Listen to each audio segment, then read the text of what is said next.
তালের পিঠে তো মনে হয় সব বাড়ি কমপ্লিট হয়ে গেছে, শুধু একমাত্রই আমি বাকি ছিলাম। তাই জন্য আমার ছেলে শুধু বারবার বলছিল যে মা আমাদের তালের বড়া করো, তালের বড়া করো। কিন্তু আমাদের গাছ থেকে তো তাল একটাও পড়ছিল না, যদিও বা একটা সবে পড়লো।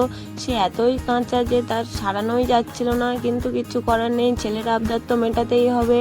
তাই তালগুলোকে খুব ভালো করে ছাড়িয়ে নিয়েছিলাম, আর তারপরে দেখছিলাম যে একটুও ছানা যাবে না।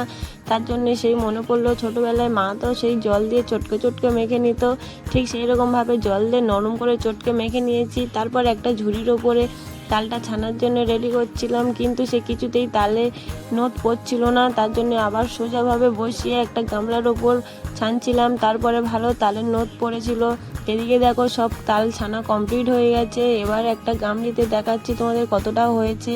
তারপরে একটা টিফিন কৌটোতে রেখে দিচ্ছিলাম। ছেলে বলছিল মা আজকে অনেক রাত হয়ে গেছে, পরে একদিন করা হবে, তাই ঢাকনা দিয়ে ফ্রিজে রেখে দেবো। আর টেস্ট করে দেখছিলাম বেশ ভালো।